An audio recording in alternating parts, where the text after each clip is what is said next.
I want to talk about something that is completely changing the way artists grow on Spotify. Most artists, when they think of getting more streams, they go straight to playlist promotion.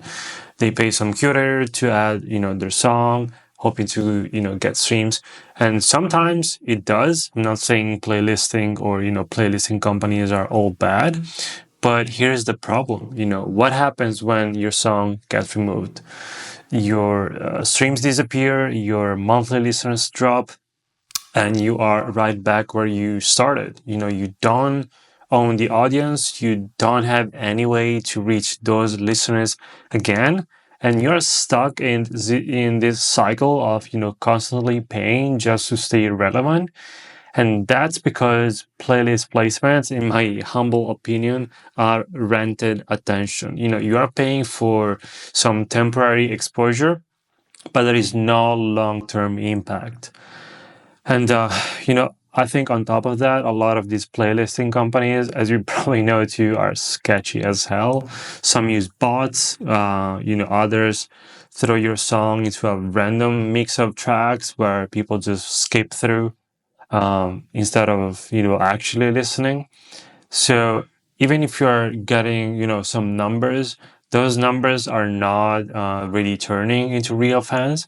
But the thing that I wanted to talk about is instead of renting an audience, which is what playlisting is, you could actually own it. Instead of hoping for streams, you could actually build something that actually compounds over time. And that's exactly why artists are shifting to growing their own playlist. That's what I've been seeing this past few months, because it's one of the few ways to really take control of your Spotify growth. Think about it. When fans follow a playlist, they don't just listen once. They come back over and over, and that means that instead of getting a one-time spike, or for a week or whatever, you're getting repeat plays on autopilot. And here's the best part. You're not limited to just one song. When you own the playlist, you can include multiple tracks from your catalog. So instead of paying for submissions and pushing just one song at a time, your playlist becomes almost like a streaming machine for all of your music. But it's actually not just about the streams, in my opinion. It's also about how Spotify sees your music.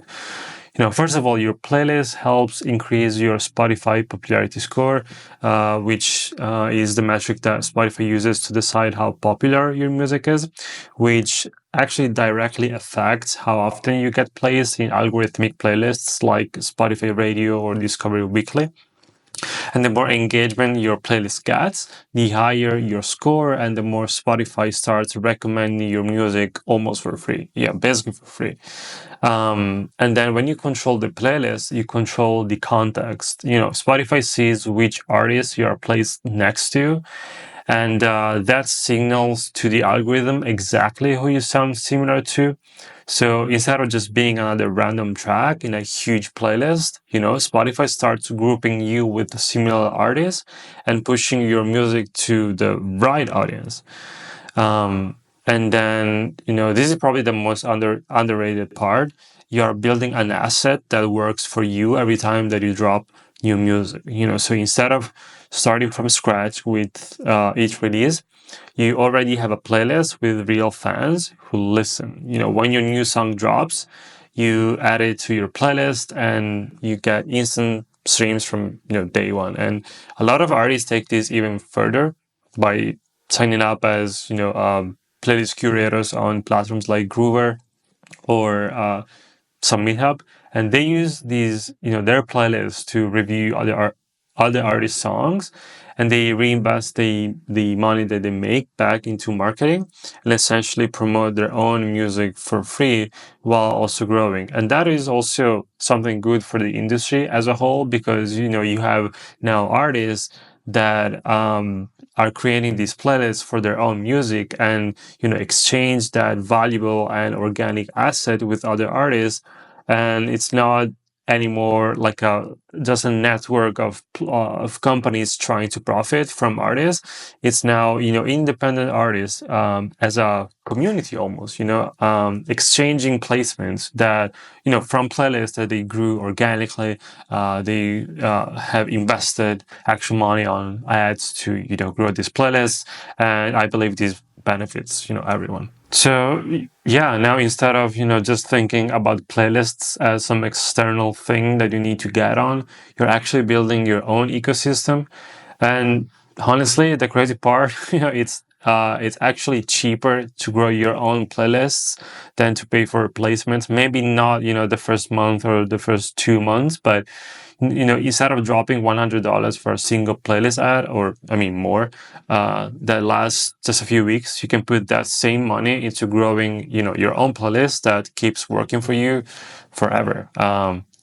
And that's, why more and more artists are focusing on owning their audience rather than, paying to borrow one. So yeah, I mean, at their core, I believe this is something any artist can do. If you want a step-by-step process and tools and templates and resources and a community that can help you do this, feel free to check the first link in the description or the pinned comment. But either way, I hope this was, helpful, or made you think about how you grow your fan base, or on Spotify in general. So yeah, until the next one, take care, bye.